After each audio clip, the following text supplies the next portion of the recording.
There is a moment nobody talks about. Not the moment you decided to leave. Not the moment you stopped crying. Not even the moment you finally slept through the night without checking your phone. The moment nobody talks about is quieter than all of those. It happened somewhere between the last argument and the first morning you woke up and did not feel the need to explain yourself to anyone. It is the moment you realized that you had stopped waiting. And that single silent shift, one they never saw coming, one you barely noticed yourself, became the thing they could not recover from.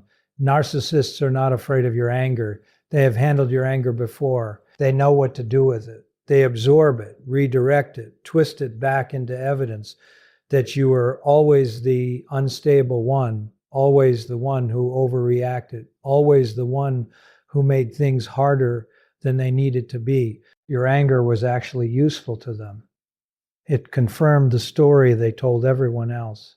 It gave them something to point to. It kept you inside the dynamic, still reacting, still engaged, still orbiting them even while pushing back. Anger to a narcissist is not a threat. It is fuel. Your tears were not a threat either. Your tears were a form of tribute. Every time you broke down, every time you begged for clarity, they never intended to give. Every time you sat on the floor of a bathroom or stared at the ceiling at 2 a.m, wondering what you had done wrong, that pain fed something in them. Not because they are monsters, though sometimes it felt that way, but because your suffering confirmed their centrality. It proved they mattered. It proved you could not simply walk away unbothered. And as long as you could not walk away unbothered, they held power.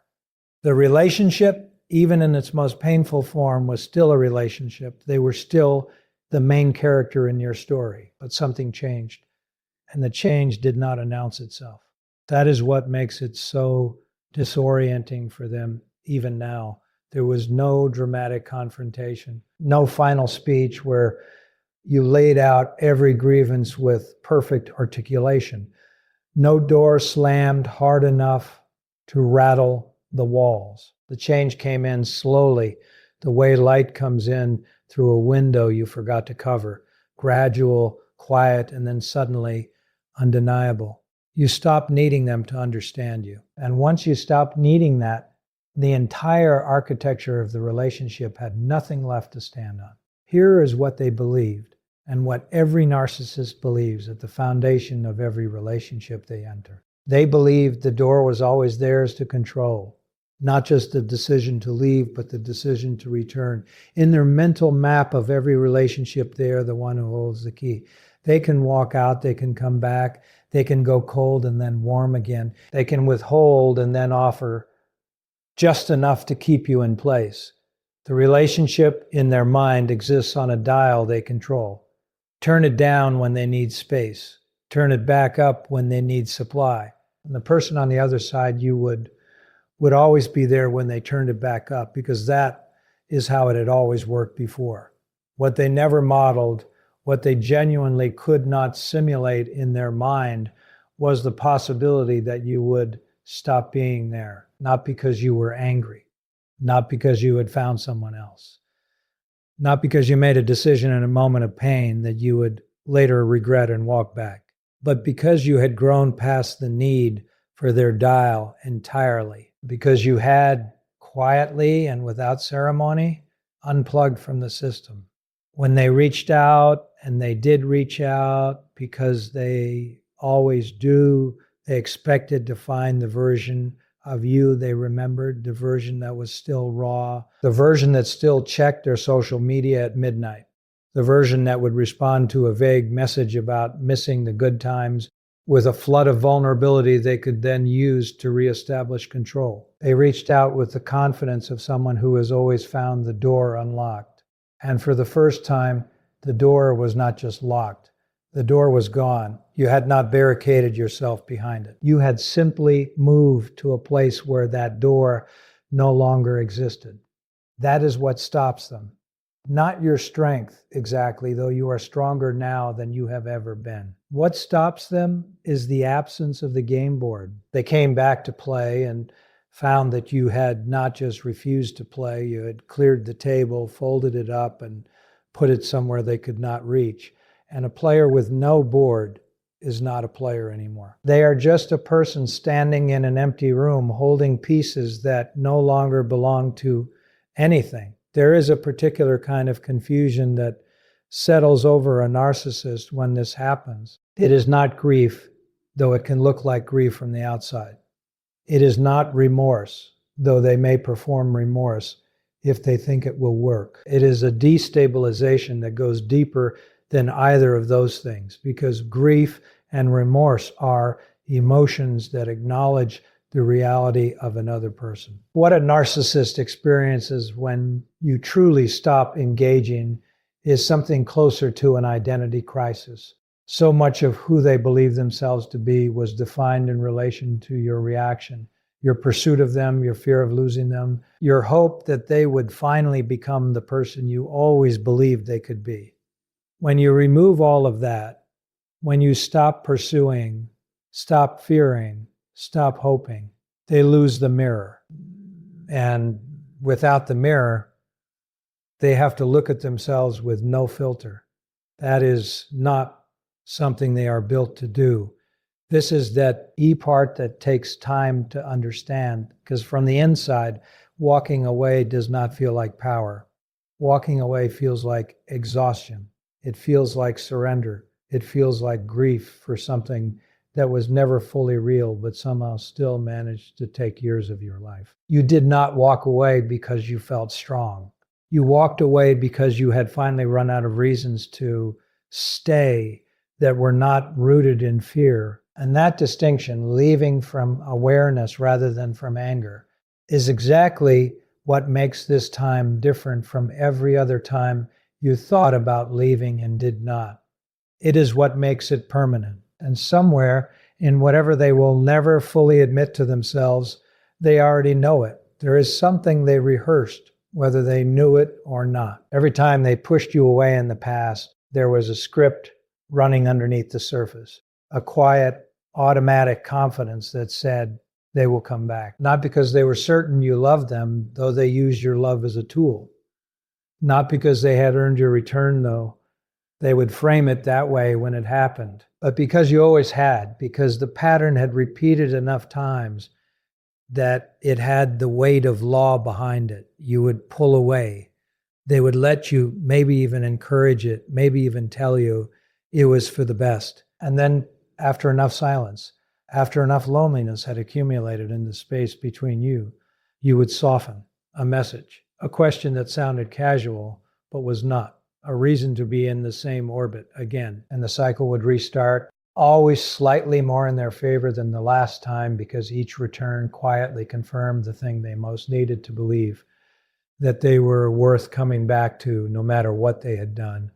That pattern was not accidental. It was cultivated, not always consciously, which is important to understand, not Eve. Narcissist sits down and deliberately engineers a cycle of push and pull the way a strategist plans a campaign. But the behavior serves the same function whether it is conscious or not. The intermittent withdrawal, followed by just enough warmth to reignite hope, followed by another withdrawal, that rhythm trains the other person.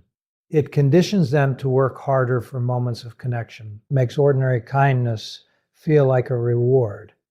It makes basic decency feel like love. And once a person has been conditioned that way, once their nervous system has been rewired to associate anxiety with love and relief with intimacy, they become extraordinarily difficult to lose, not because the relationship is good, but because their body has learned to crave the cycle the way it craves anything that once brought relief. This is what you were up against, not just a difficult person, not just someone who was selfish or emotionally unavailable. You were up against the accumulated weight of your own nervous system, trained over months or years to respond to their specific frequency, to wait for their approval, to brace for their withdrawal, to flood with relief when they returned. That is not weakness. That is not a failure of intelligence or self-respect. That is what happens to a person who has been systematically taught through repetition and intermittent reinforcement that love is something you have to earn back over and over again from the same person who keeps taking it away. You are not confused. You are conditioned. And the fact that you found your way out of that conditioning without a roadmap, without anyone telling you exactly what was happening to you, is not a small thing. It is one of the hardest things a person can do. And here is what that process looked like from their side. As long as you were still in the cycle, still hurting, still hoping, still reaching, they felt secure, not happy, because happiness is not really the currency of this dynamic. Secure, in control, certain that the situation would resolve in their favor because it always had. Your pain was not a problem to them. It was a signal that the system was still working. As long as you were in pain, you had not left. As long as you had not left, they still had options.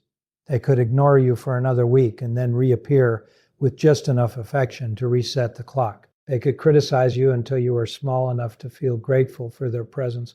They could leave first dramatically, knowing full well that the door was open, and they could return whenever the need arose. The whole architecture was built on one foundational assumption, that you needed them more than they needed you, and that your need would always outlast your pain. What collapsed that assumption was not a single moment. It was an accumulation. It was every night you talked yourself through the urge to reach out and did not. Every morning you woke up and sat with the discomfort instead of dissolving it by making contact. Every time you caught yourself composing a message in your head and then chose not to send it. Every time you felt the pull of the familiar and walked in the other direction. None of those moments felt significant on their own. None of them felt like progress. They felt like deprivation, like white-knuckling your way through something that had no guaranteed end. But they were accumulating into something real. Each time you held the boundary you had set, you were retraining the same nervous system that had been trained against you. You were teaching yourself slowly and without fanfare that you could survive their absence, and then that you could do more than survive it, that you could actually breathe inside it. They did not see this happening. How could they? We're not broadcasting it. You were not posting about your healing journey in ways that might reach them. You were not performing your recovery for an audience that included them. You were just quietly, incrementally becoming someone who no longer needed their validation to feel stable. And that process was invisible to them right up until the moment it became undeniable, right up until the moment they reached back into the dynamic, expecting to find you exactly where they left you, and found instead a silence that was nothing like the silences before. Not the silence of someone waiting, not the silence of someone too hurt to speak, the silence of someone who had genuinely moved on, who had genuinely stopped measuring their worth by whether or not you responded. That silence is what they could not decode. Because in their experience, silence from you always meant something emotionally legible. It meant hurt. It meant withdrawal that would eventually end. It meant a door that looked closed but had not been bolted. This silence was different in a way they could feel but not articulate. It was the silence of someone who had stopped keeping score. And for a person whose entire sense of self depends on being the most important variable in the equation, being removed from the equation entirely is not just a loss. It is a collapse of the only reality they knew how to navigate. There is a question they never expected to have to sit with, not the question of whether they treated you well, because that question requires a level of honest self-examination they have spent a lifetime engineering ways to avoid. Not the question of whether they loved you, because they have a version of that answer already prepared, polished, and ready to deploy whenever it serves them. The question they never expected, the one that does not have a prepared answer, is this: if I was so easy to Leah, what does that say about me? Not about the relationship, not about your flaws, which they catalog carefully and can recite on demand, about them, about the version of themselves they have been protecting and performing and presenting to the world for as long as they can remember. That question does not arrive loudly. It arrives in the spaces between everything else, in the moment after a conversation ends and the distraction disappears, in the gap between one source of validation and the next. It arrives quietly and it lands hard, and there is no easy way to make it stop once it has started. Because here is the reality of what you leaving actually demonstrated, not what they will tell other people it demonstrated, not what they will tell other people it demonstrated, not the narrative they are already constructing, the one where you were unstable or ungrateful or simply incapable of handling someone as complex and demanding as they are. The private reality, the one that lives underneath the narrative, is that your leaving proves something they cannot afford to believe about themselves. It proved that they were not, in the end, irreplaceable, that the person they had relied on to reflect their importance back to them had looked carefully at what they were being offered and decided it was not worth the cost. That decision, your decision made quietly and held firmly, is a verdict they cannot appeal because you are not angry enough to be reasoned with. You are not sad enough to be comforted back into place. You are simply gone. In the most complete sense of the word, and the completeness of your absence is the thing that makes it impossible to dismiss. They will try to dismiss it anyway. That is important to understand because the period after you stop engaging is rarely clean or linear. They will try several things in sequence, sometimes overlapping, sometimes cycling back to earlier attempts when later ones fail. First, there is the performance of indifference. They post, they appear busy, they appear surrounded, they make their life look from the outside like the life of someone who has not noticed your absence or noticed it and found it entirely manageable. This performance is not for strangers. It is for you. It is constructed in the hope that you are still watching, still checking, still measuring your decision against evidence of how well they are doing without you. And if you are still watching, it might work. It might activate just enough insecurity to bring you back within reach. But if you have truly disengaged, if you have stopped watching, stopped checking, stopped measuring, the performance plays to an empty theater. And a performance with no audience is not a performance. It is just a person pretending to be fine alone in a room. When the indifference performance does not produce a response, something shifts. The energy changes. What looked like confidence begins to show its underlying architecture, which was never confidence at all, but rather a very sophisticated, very practiced management of the fear of being truly seen and found inadequate. That fear does not disappear when you leave. It intensifies, because for as long as you were present, even in pain, even in conflict, even in the exhausting cycles of push and pull, your presence served as evidence that they were worth staying for. The fact that you stayed despite everything was something they could point to internally as proof of their own value. Your departure removes that proof. Without it, the fear they have been managing since long before they ever met you has nothing left to hide behind. This is where something unexpected happens, and it is worth understanding because it explains behaviors that might otherwise seem confusing or contradictory. When the performance of indifference fails, sin and the underlying fear begins to surface. Some of them reach for remorse, not genuine remorse, which would require them to sit with the full weight of what they did and feel it without deflecting, but performed remorse. Carefully calibrated expressions of regret designed to do one specific thing. Reopen the door you closed, the message that says they have been thinking, the admission that they were not perfect, the suggestion that things could be different now, that they have changed or are willing to change, that if you could just give it one more chance, you would see something new. This performance is often remarkably convincing because it contains just enough truth to be credible. They have been thinking about you. They do, in their way, miss what you provided.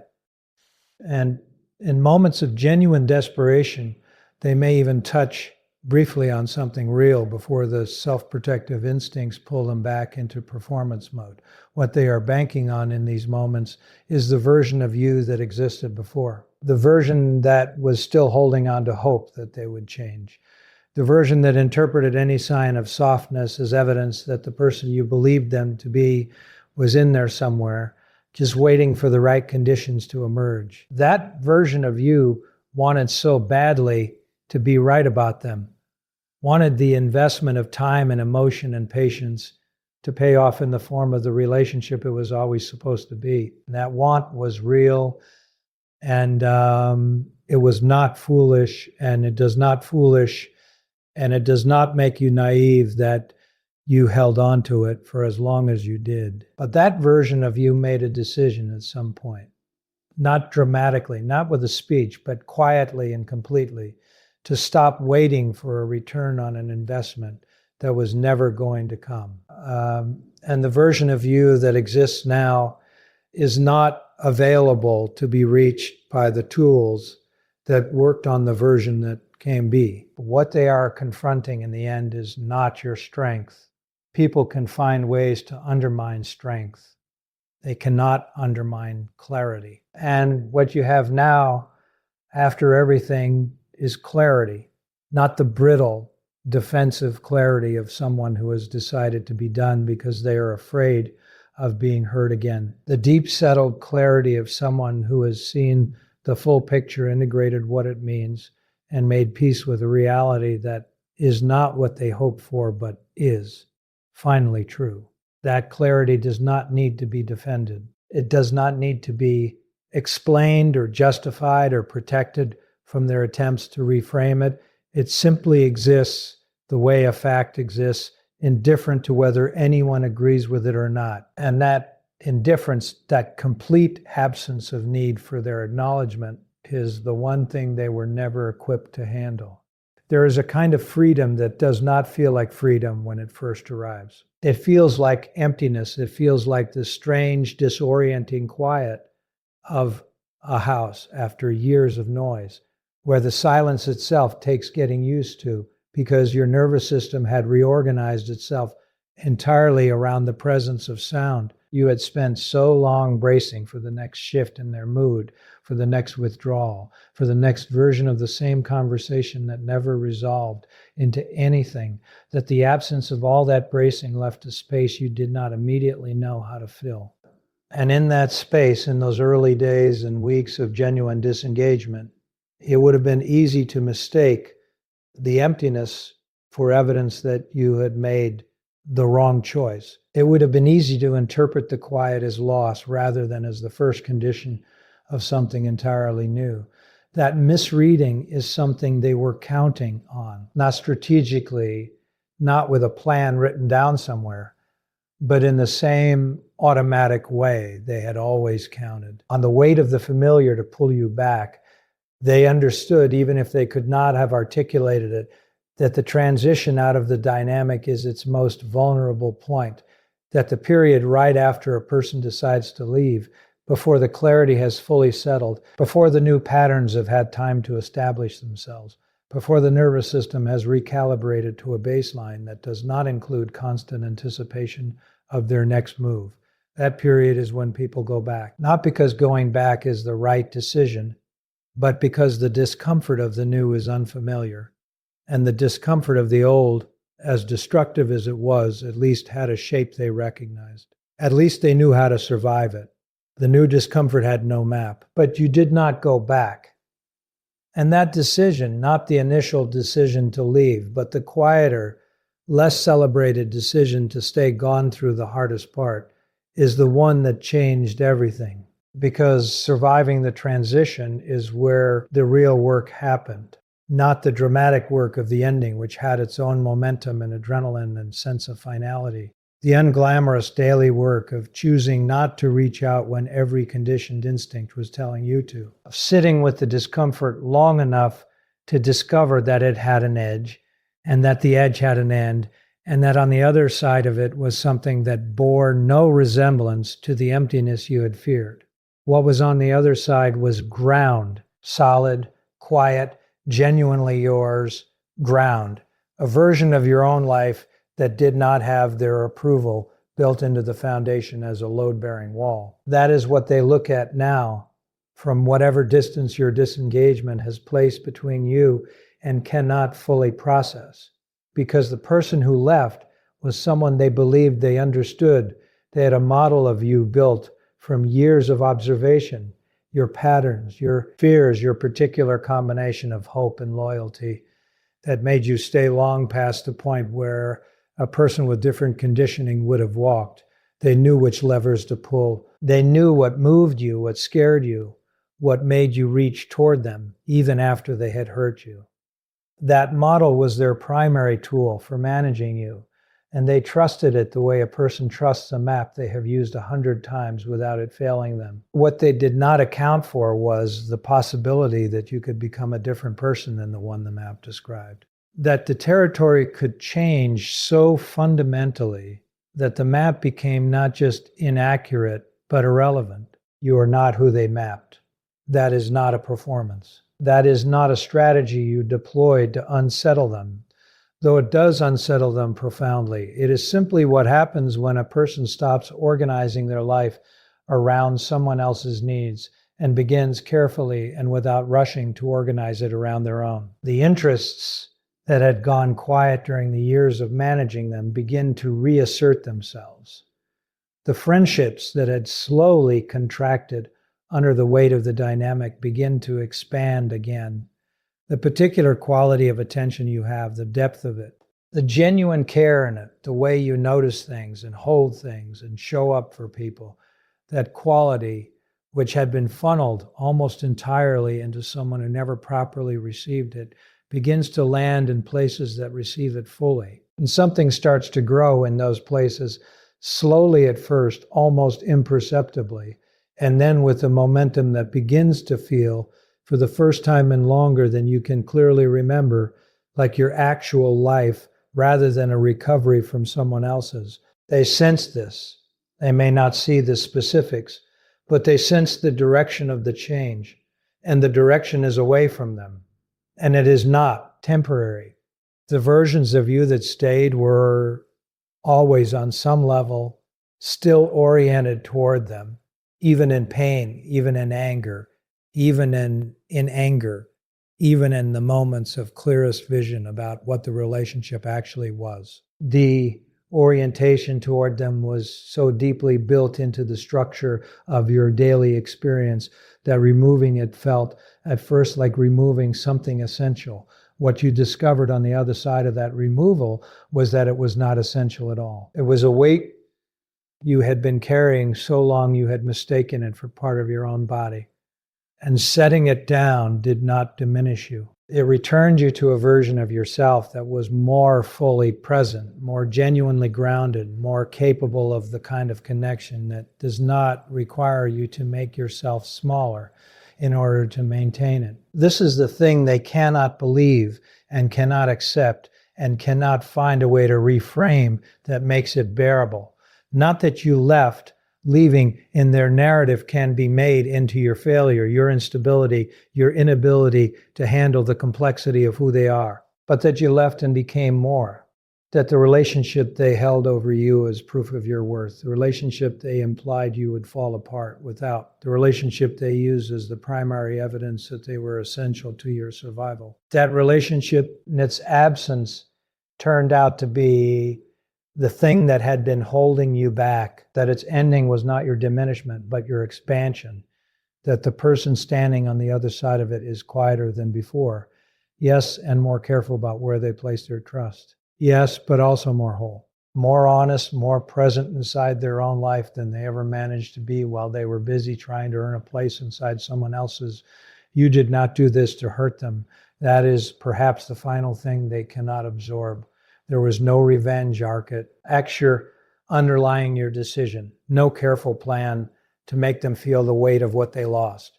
You simply stopped explaining, stopped waiting, stopped translating yourself into a language they had no genuine interest in understanding. You stopped because you had finally after everything, decided that your life was worth more than the project of trying to be loved correctly by someone constitutionally unable to do it. That decision was made for you, not against them. And that distinction, the self-directedness of it, the absence of them as even a primary consideration, is what removes it entirely from the category of things they know how to respond to. They were prepared for your anger. They were prepared for your grief. They were prepared for the long, exhausting negotiation of a person who is hurt but still engaged. They were not prepared for your peace, and your peace, quiet and unannounced and entirely self-generated, is the one thing they will never know how to take from you.